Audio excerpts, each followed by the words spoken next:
우리 자유에 계신 분들과 한번 성도의 교제 나누겠습니다. 은혜와 기쁨이 충만하시기를 바랍니다. 인사 한번 하겠습니다. 은혜와 기쁨이 충만하시기를 바랍니다. 우리 한번 따라 하시겠습니다. 모든 것을 선하게 행하시는 하나님. 아멘. 우리 한 번 더 어려운 버전으로 하겠습니다. 모든 것을 선하게 행하시는 하나님. 아멘. 저는 길면 좀 못하실 줄 알았는데 잘 하시네요. 역시 우리 만민교회가 보통 교회가 아닙니다. 우리 한번 올해 2016년 우리 만민 캠페인 한번 같이 하겠습니다. 구호 준비. 우리는 갈판을 알지 못하여 각자 제 길로 갔거늘. 우리 주님으로 한번 통일하겠습니다. 우리 구호 준비. 우리는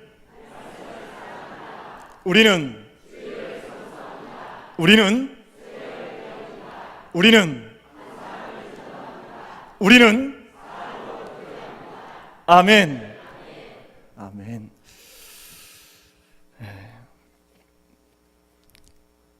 나라마다 국제공항이 있는데요, 국제공항은 그 나라의 국경과도 같은 곳입니다. 만약 공항의 경비가 허술하거나 또 그것을 잘 지키지 못해서 미입국하는 사람이 늘어나게 되면 큰 문제가 아닐 수가 없습니다. 세계 최고의 공항이라고 또 허브 공항이라고 자랑하는 인천공항이 외국인들의 무단 입국이 이어지면서 국민들의 실망과 걱정이 많아졌습니다. 그런데 조금만 더 생각해 보면 이런 문제는 공항만의 문제가 아닙니다. 흔히 견고하다고 생각했던 것들이 여지없이 허물어지는 사례들을 우리가 많이 경험하고 볼 수가 있습니다. 그 가운데 하나가 가정입니다. 여러분, 가정은 행복의 원천이지 않습니까? 가정이 얼마나 복된 곳입니까? 가정은 축복의 통로입니다. 그리고 가정은 축복의 통로, 그것을 넘어서서 축복 그 자체가 가정인데요, 근데 우리 인생에서 가장 경고해야 할 이 가정이 여기저기 뚫려지고 무너지는 일들이 오늘 우리 세대 가운데에서 어렵지 않게 볼 수 있는 사건들입니다.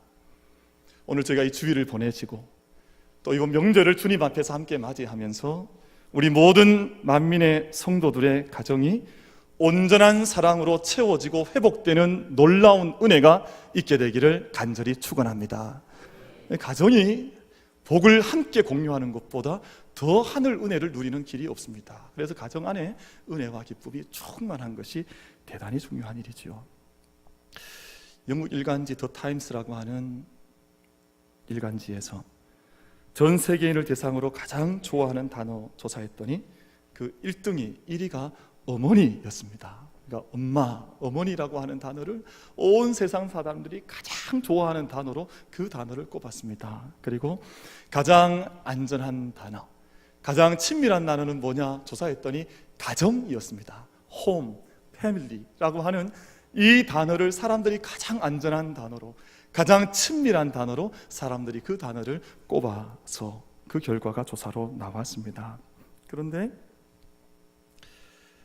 우리에게 더 이상 부모는 사랑의 단어가 아니에요. 오늘 우리 시대는 적어도 그렇습니다. 가정은 더 이상 안전한 장소가 아닙니다. 우리가 연초부터 이상한 불행한 일들이 우리 사회 속에서 많이 소개가 되어서 드러나서 우리 마음이 많이 어려움을 겪고 있습니다. 21살 된 젊은 어린 엄마가 생후 7개월 된 아이를 바닥에 던졌습니다. 학대로 숨진 아들의 사체를 부모가 부모의 손으로 훼손을 하는 것을 보았습니다.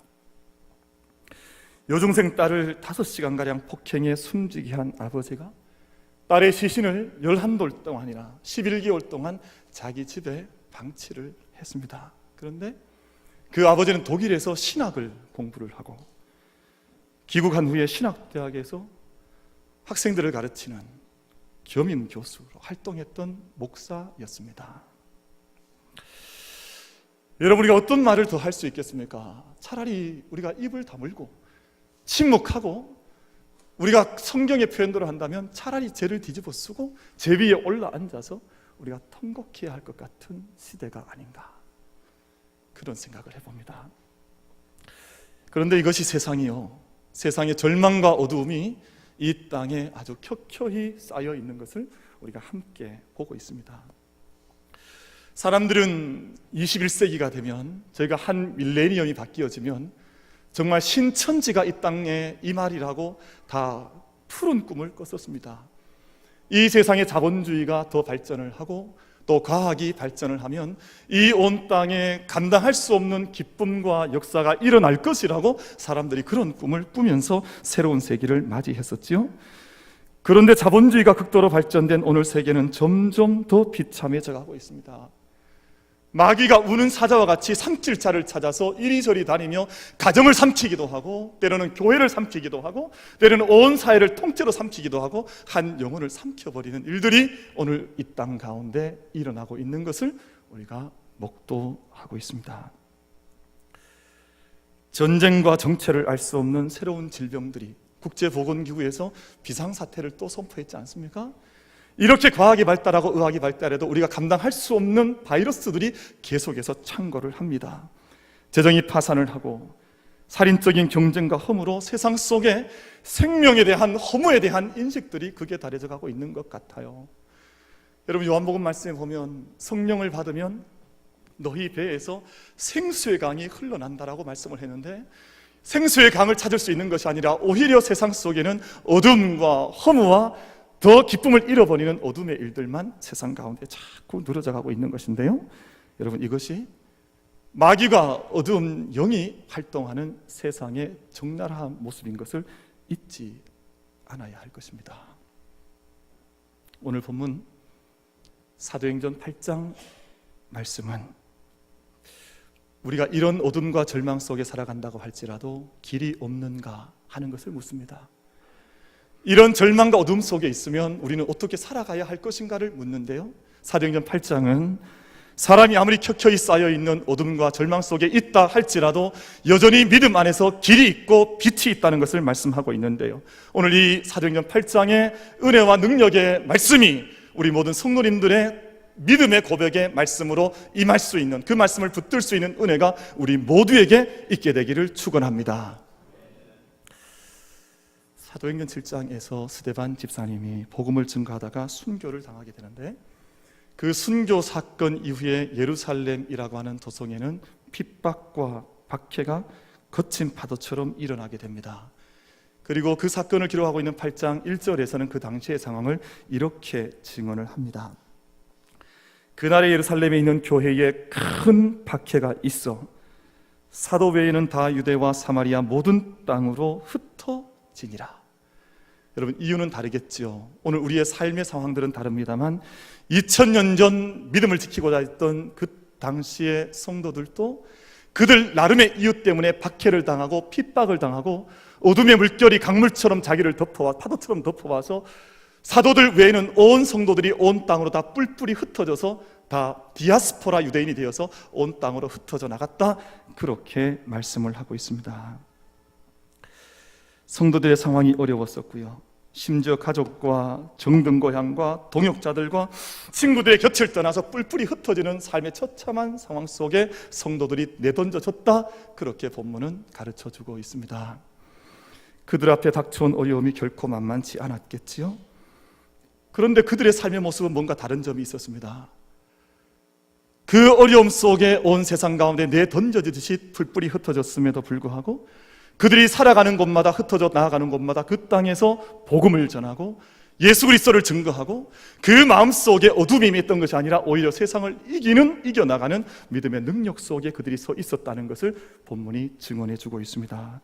흩어졌던 성도들, 가는 곳마다 복음 전했고 말씀 전했고 그리스도와 함께하는 삶 살아서 그 모든 것에 기쁨의 역사가 일어났다고 본문은 증언해 주고 있습니다. 마귀가 지배하는 세상의 특징은 자꾸만 죽고 싶은 사람들이 많아지는 거예요. 그 권세에 의해서 복음의 능력 속에 헤어나지를 못하면 날마다 죽고 싶은 생각이 많아지는 거예요. 그래서 우리 흔히들 하는 말로 죽지 못해 산다 그러잖아요. 혹시 오늘 저희들 가운데도 죽지 못해서 예배당 오신 분 계십니까?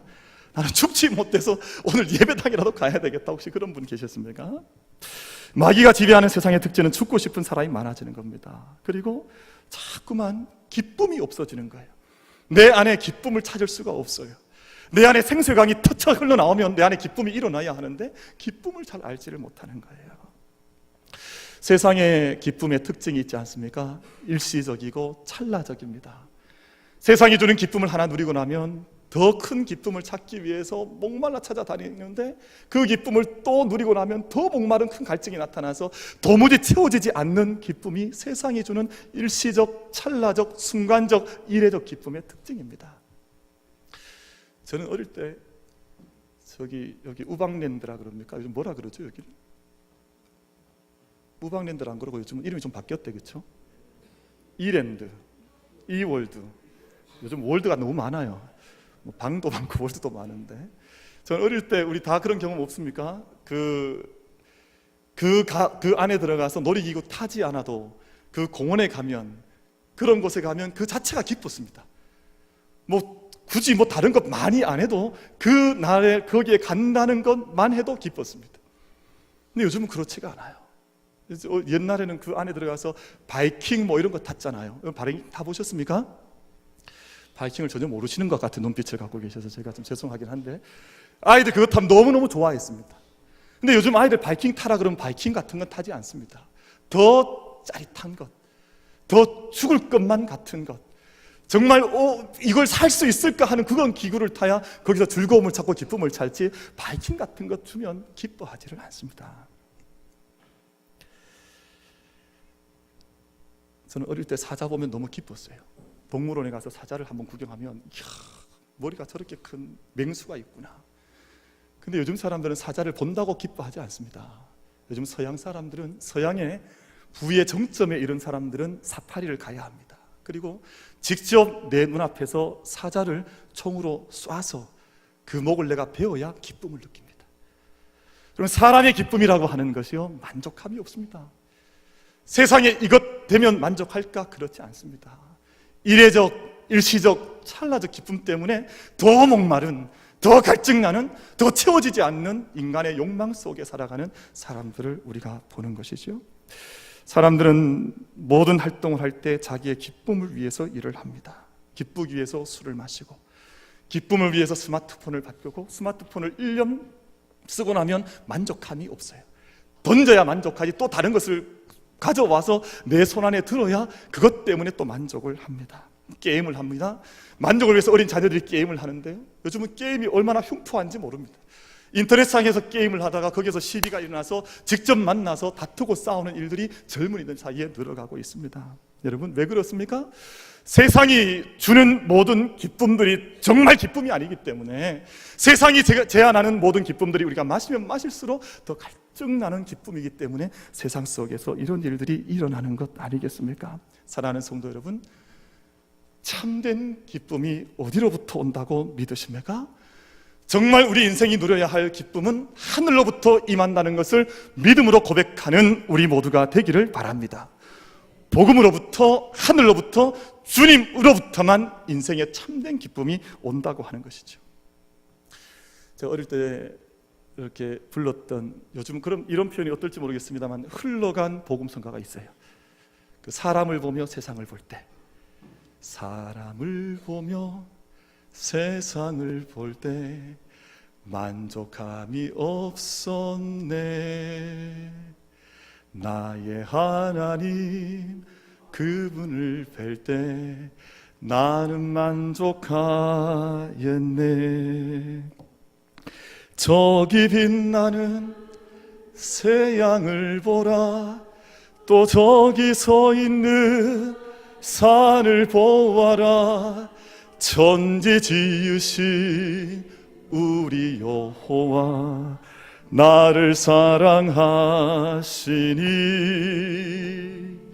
나의 하나님 한 분만으로 나는 만족하겠네. 동남풍아 불어라.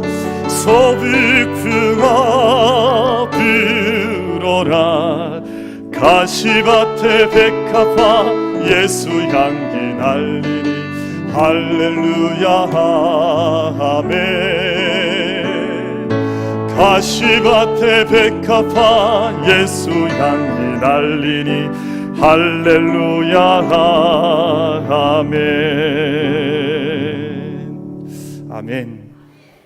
여러분, 예수님 한 분이 우리의 기쁨의 이유가 될 수 있게 되기를 바랍니다. 예수님 없으시면요, 하나님의 은혜가 없으면, 하나님의 빛이 없으면 아무리 많은 것들을 누리고 가진다 해도 그 안에는 비참한 인생의 열매들만 나타날 뿐이지 않습니까? 서울의 한 대형 교회에서 제 친구가, 그곳에서 한 목회를 담당하는 친구가 있습니다. 요즘 가정이 많이 깨어지고 힘들다 보니까 그 교회에서 행하는 프로그램 가운데 깨어진 가정을 위한 회복 프로그램을 하는 그런 교회, 그런 친구가 있습니다. 근데 이 가정을 위해서 프로그램을 진행하다가 이 깨어진 가정, 이제 이혼을 하거나 여러 가지 문제가 있는 가정 식구들을 함께 모아서 이제 훈련을 하고, 그 다음에 저기 거제도로 한번 프로그램을 위해서 수련회를 떠나게 됐습니다. 근데 거제도에 도착을 해서 배를 타고 한 섬에 들어가게 되었는데 그 섬의 이름이 외도였습니다. 그러니까 외도에 도착하고 났더니 그 프로그램에 참여했던 분들이 이 목사님이 찾아와서 컴플레인을, 불평을 말을 하는 거예요. 목사님, 우리가 안 그래도 가뜩이나 외도 때문에 힘들었는데 하필이면 이 많고 많은 섬 중에 우리를 외도로 데려오셨습니까? 그래서 목사님이 그 말씀을 들어보니까 맞거든요. 그래서 이거 안 되겠다 생각을 해서 다시는 급히 거기에 정리를 하고 배를 타고 나와서 거제도 다른 땅으로 이렇게 옮겨갔어요. 다른 한 스팟에 도착했는데 그곳이 그 드라마 촬영으로 유명한, 아주 유명해진 바람의 언덕이라고 하는 것이죠. 또 목사님 왜 우리를 이런 곳으로 데려왔습니까? 여러분, 내 안에 상처가 회복되지 않으면 세상에 무엇을 봐도, 무엇을 경험해도 기쁨이 일어날 수가 없습니다. 내 안에 상처가 회복되지 않으면 모든 것에 평화가 있을 수가 없습니다. 그러나 내 안에 온전한 상처가 다 씻은 듯이 주의 보혈로 깨끗하게 씻어지고 회복되어지고 나면 어떤 곳에서도 무엇을 당해도 그 안에는 기쁨의 은혜가 임하는 줄로 믿습니다. 오늘 이 예배를 통해, 이번 명절을 통해서 우리가 정말 하나님의 은혜를 구하고 내 안에 있는 모든 것들이 치유되어지고 정결하게 되어지고 회복되어지는 그 은혜를, 그래서 우리가 어떤 일 앞에 선다 할지라도 거리낌 없는 기쁨의 은혜를 누릴 수 있는 은총이 우리 모두에게 임하게 되기를 바랍니다. 누가 복음의 사람이요 누가 하나님의 사람입니까? 그 사람이 들어가는 곳에 기쁨의 역사가 일어나면, 어둠이 물러가면 그 사람이 복음의 사람입니다. 바로 빌립 집사님이 그런 분이었어요. 빌립 집사님이 가는 곳마다 기쁨의 역사가 일어났습니다. 그 역시 예루살렘에서 쫓겨나 도망자가 되어 디아스포라가 되어서 사마리아 땅 끝까지 내려왔는데, 비록 여러 가지 인생의 짐과 어려움을 지고 그 땅에 들어갔지만 빌립 집사님이 그 땅에 들어갔을 때 사마리아 성이 기쁨의 성으로 변화가 됐습니다. 또 빌립 집사님이 광야길로 들어가서 이디오피아 내시 만났을 때 그 땅이 또 그 광야가 기쁨의 광야로 변화가 되었습니다. 오늘 본문 8장 6절 이하에서 이렇게 말씀하는데요, 무리가 빌립의 말도 듣고 행하는 표적도 보고 한 마음으로 그가 하는 말을 따르더라. 많은 사람에게 붙었던 더러운 귀신들이 크게 소리를 지르며 나가고 또 많은 중풍병자와 못 걷는 사람이 나으니 그 성에 큰 기쁨이 있더라 라고 말씀합니다. 본문 39절에도 기쁨의 사건을 증언합니다. 둘이 물에서 올라올새 주의 영이 빌립을 이끌어 간지라. 내시는 기쁘게 길을 가므로 그를 다시 보지 못하니라. 사랑하는 성도 여러분, 빌립 집사님 안에 기쁨과 구원의 은혜가 있었기 때문에 그가 비록 도망자가 되어, 그가 쫓기는 자가 되어 사마리아 성에 들어갔지만 그 사마리아 성이 기쁨의 성으로 변화됐다 그랬습니다. 빌립 집사님이 광야 땅 가운데 나아갔더니 그 땅에서 만났던 에티오피아 내시 가운데 기쁨의 은혜가 임했다고 그랬습니다. 우리 오늘 예배하는 우리 마음과 영혼 속에 성령의 열매 가운데 하나인 두 번째 열매인 이 기쁨의, 즐거움의 은혜가 우리 마음 속에 임하는 거룩한 예배가 될 수 있게 되기를 간절히 바랍니다. 빌립 집사님은 아멘의 사람이었습니다. 여러분, 아멘은 하나님께서 이것을 반드시 이루신다고 하는 것을 믿을 때 내 입술로 내 마음으로 아멘 하지 않습니까? 하나님의 능력을 믿는 믿음이 아멘의 믿음입니다. 우린 말씀을 듣다가 우리가 아멘을 하기도 하고 또 기도의 마지막에 아멘을 우리가 고백해서 이 모든 것들이 이루어질 줄로 믿습니다. 그렇게 고백을 합니다. 하나님께서 내게 주신 말씀을 의심하지 않고 100% 받아들인다고 하는 것이 바로 아멘의 신앙, 아멘의 믿음인데요. 하나님께서 가라고 하실 때 아멘하고 갈 때 빌립 집사님은 왜 그곳에 하나님께서 나를 보내시는지 그 믿음에 순종했을 때 그 이유를 깨닫게 됐습니다. 예수님은 아멘을 사랑하셨는데요, 여러분, 예수님께서 말씀을 전하실 때마다 진실로 진실로 내가 너에게 이르노니 이런 말씀을 많이 하셨습니다. 진실로 진실로. 근데 우리 한국말로는 진실로이지만 성경이 원래 적혀졌던 원어 성경인 히브리어나 헬라어 성경을 보면 그것이 아멘, 아멘으로 되어 있습니다. 그러니까 어떤 말씀하실 때 우리는 제일 마지막에 도장을 뜯듯이 마지막에 아멘 합니다만 예수님은 아멘, 아멘 내가 너에게 이르노니 이렇게 말씀하신 거예요. 예수님께서 아멘을 얼마나 귀하게, 아멘이라고 하는 것이 얼마나 하늘의 언어로 예수님께서 사용하셨다 하는 것을 우리가 깨닫게 하는 그런 대목이지요. 한 믿음 좋은 시어머니 권사님께서 3대 독자 아들을 이제 장가를 보내게 됐습니다. 그래서 이제 정말 어렵게 이제 장가를 가게 되어서 새 식구를 맞이했는데 이 집안이 3대 독자 손이 귀하다 보니까 이 시어머니 권사님 마음속에 빨리 우리 아들, 우리 며느리 통해서 내가 빨리 손주를 안아봤으면 좋겠다, 그런 소망이 있었습니다. 근데 둘이 결혼을 했는데 1년이 지나고 2년이 지나도 이 아기가 없는 거예요. 걱정스럽지 않습니까? 그래서 시어머니 권사님께서 며느리한테 부탁을 했습니다. 아가야, 우리 같이 하나님께 이 문제를 두고 기도해보자. 그래서 그 며느리한테 그런 기도 부탁을 하고 같이 아주 진실하게 기도를 했는데 시간이 또 1년이 지나고 얼마가 지나도 아무런 기미가 보이지 않는 거예요. 그래서 권사님께서, 시어머니께서 우리가 이러지 말고 한번 목사님 우리가 한번 신방을 요청을 해서 우리 집에서 기도를 한번 받고 같이 기도하자. 그래서 목사님을 집으로 초청을 하게 됐습니다. 그래서 시어머님, 며느님 안고 목사님께서 이 자매 위에 손을 얹고 간절히 기도했습니다. 목사님, 그 하나님 이 자매에게 생명의 씨앗을 허락해 주시고 이 가정의 자손의 복을 허락해 주시옵소서. 막 간절히 기도하는데 이 며느리가 아멘을 하지 않는 거예요. 시어머니 마음이 얼마나 좀 답답하겠습니까? 그래서 시어머니가 옆에서 아멘, 아멘 하고 같이 열심히 기도를 했습니다.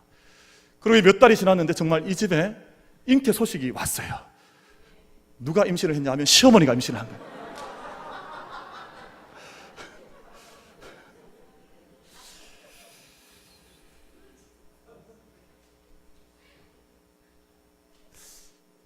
믿음의 사건 가운데 이 참 어리석은 이야기 같지만 우리가 한번 웃어 넘길 이야기 같지만 저는 아멘의 믿음의 의미가 다 담겨져 있는 이야기라고 믿어요.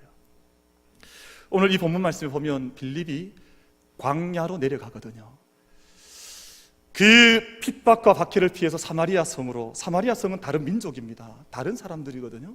근데 그 땅에 와서 복음을 전해서 이제 교회가 세워지고 믿는 성도의 숫자가 더해져서 이제 교회가 잘 세워져 가는 그때에 주의 성령께서 말씀하시기를 너는 예루살렘 사마리아 성 저 아래로 가사까지 가는 광야로 내려가라. 빌립 집사님 마음속에 거부감이 있지 않았겠습니까? 주님의 명령이 부당한 것처럼 느껴지지 않았을까요? 지금 사마리아 성에 어렵게 도망을 와서 어렵게 교회를 세워나가고 지금 어느 정도 되어 갈 만한데 왜 여기에서 다시 광야로 가라 하십니까? 잘 이해가 되지 않았을지도 모릅니다. 근데 빌립 집사님 그 말씀에 아멘 한 거예요. 아무런 이유 묻지 않았습니다. 왜 나를 그 땅에 가라 하십니까? 그곳에 가면 어떤 일이 일어날 것입니까? 아무런 것 묻지 않은 채 광야길로 내려갔더니 그 광야에 들어갔을 때 왜 주님께서 자신을 그 땅에 보내셨는지 그 이유를 그제서야 하나님 앞에서 사건으로 경험하게 된 것입니다. 이것이 믿음의 삶입니다. 요즘 온 세상, 과학적인 세상은 이유를 먼저 말하라고 그럽니다. 왜 이 일을 해야 되는가? 왜 우리가 이 일 앞에 가야 하는가를 늘 이유를 먼저 묻고 합당하면, 이성적이면, 합리적이면 그 일을 하겠다고 말하지만 하나님의 말씀은 늘 우리에게 그렇게 임하지 않습니다. 이유를 다 알지 못한다 할지라도 너가 갈 수 있겠느냐를 물으시는데 그것이 순종의 믿음이요 아멘의 믿음이지 않습니까? 여러분, 우리가 그 아멘의 믿음을, 순종의 믿음을 주님 앞에서 감당해 나갈 수 있는 믿음의 주인공들이 되시기를 축원합니다. 아브라함이 본토 아비집을 떠날 때 그 목적지가 어딘지 잘 알지 못했습니다. 어디까지 가라는 것인지, 언제 내 목적지에 다다를 것인지 알지 못했습니다. 아브라함이 아들 이삭에게 나무찜을 어깨에 지워 올려서 모리아산 올라갈 때, 그 모리아산 올라가서 이 제단을 쌓고 아들 이삭을 드리게 되면 그 다음 어떤 일이 일어나려는지 아브라함은 아무것도 알지 못했습니다. 그곳에서 하나님께서 숫 양을 준비하고 계실지 알지 못한 채 아브라함은 순종해서 아멘해서 모리아산을 올라갔다고 말씀하고 있습니다. 하나님께서 우리의 믿음 보기 원하시고 우리 아멘 듣기 원하시는데요, 그 믿음과 순종 통해 역사 이루시고 영광 받으시고 우리를 축복하시는데, 우리에게 모든 것을 준비해 주시는 여호와 이레의 하나님, 광야길로 나아갔던 빌립 집사님과 같이 우리에게 아무런 이해가 되지 않는다 할지라도, 우리가 무엇을 다 붙잡았다 하지 않는다 할지라도 믿음으로, 아멘으로 우리의 인생길을 믿음으로 걸어갈 수 있는 우리 모두가 되기를 바랍니다. 하나님 그렇게 섬김 받기 원하세요. 하나님께서 오늘 우리들한테 너희는 다 이해되면 믿겠느냐 그렇게 물으십니다. 그러지 아니하고 너희가 믿음으로 아멘하여 그 길을 걸어가겠느냐 묻고 계시는데, 우리가 우리의 가정이든 개인이든 우리의 모든 삶의 형편을 두고 늘 아멘과 순종의 믿음으로 그 길을 걸어갈 수 있는 우리 모두가 되기를 바랍니다. 빌립 집사님 광야에서 에디오피아 내시를 만나서 그의 수레에 올라앉습니다. 그리고 그에게 예수 그리스도를 가르쳐 복음을 전하는데요, 에디오피아 내시는 에디오피아 여왕 간다게의 재무를 맡은 재무 장관이었다고 말씀하고 있습니다. 이 간다게라고 하는 말은 사람의 이름이 아니에요. 여왕 간다게 이러니까 여왕인 줄 아는데 그것이 아니라 왕을 대신해서 수렴청정했던 황태후, 왕의 어머니의 명칭을 가리켜서 간다게라고 하는 명칭을 부르고 삼고 있습니다. 그 간다게의 내시 재무장관이었던 에디오피아 고위 관리가 예루살렘에 갔다가 예루살렘 성전에서 이제 떠나와서 자기 나라로 돌아가고 있는 것이 오늘 본문의 배경의 말씀이 되는 것입니다. 그런데 여러분 가만히 묵상을 한번 해보십시오. 에디오피아 내시가 예루살렘에 올라갔었지만 예루살렘에서 에디오피아 내시는 환영받지 못했습니다.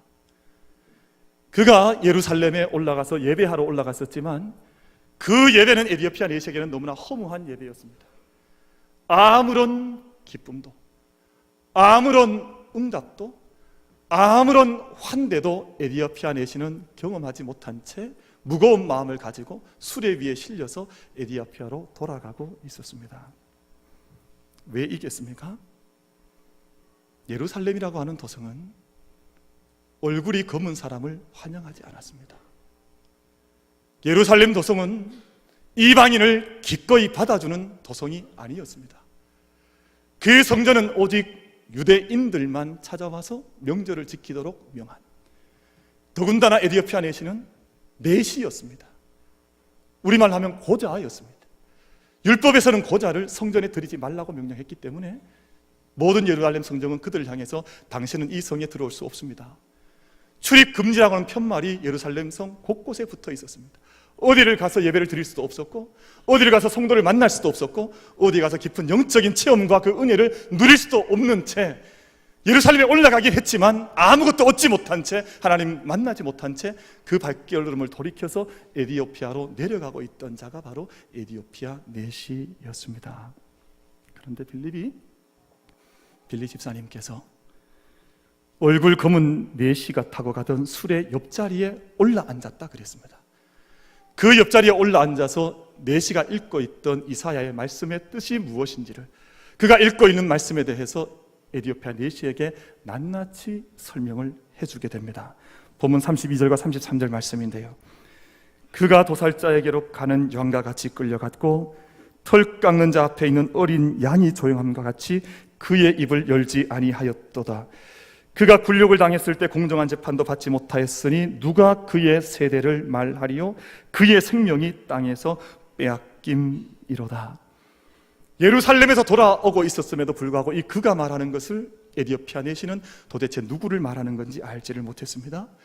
빌립이 입을 열어 그 질문에 답을 하고 그 말씀을 열어 예수 그리스도를 가르칠 때 에디오피아 내시 가운데 쌓여져 있었던 모든 믿음의 질문들이, 믿음의 담이, 세상과 담벼락 사이에 있었던 그의 모든 담들이 허물어져 내리기를 시작을 했습니다.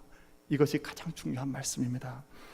아무리 하나님에 대해서 관심이 있다 할지라도, 아무리 성경을 많이 읽는다 할지라도, 아무리 주의 성전에 많이 올라와 예배를 드리고 찬양을 드리기 위해서 입술을 벌린다 할지라도 그의 마음속에 그리스도에 대한 영접함이 없으면 여전히 의문 속에 살아가는 인생이요, 기쁨이 없는 삶이요, 담이 허물어지지 않은 인생에 불과하다는 것을 본문이 말씀을 하고 있습니다.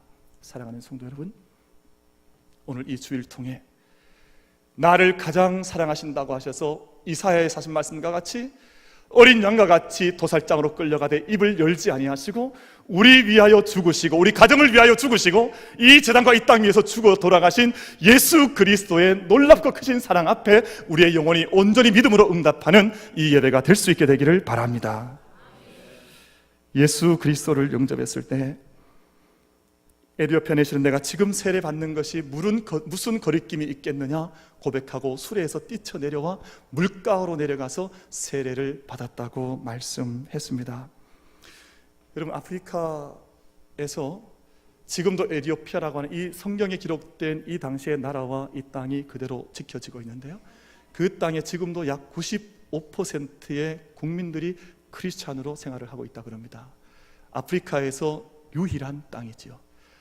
한 사람이 세례받고 그 땅으로 돌아가게 되었을 때, 그 광야에서 내게 주신 하늘의 기쁨을 온 삶으로 꿰뚫고 들어오는 그 기쁨을 누렸을 때, 그가 그 땅으로 돌아갔을 때 그 온 땅에 그리스도의 땅으로 변화되는 역사가 그 사람을 통해서 나타났다고 말씀을 하고 있습니다.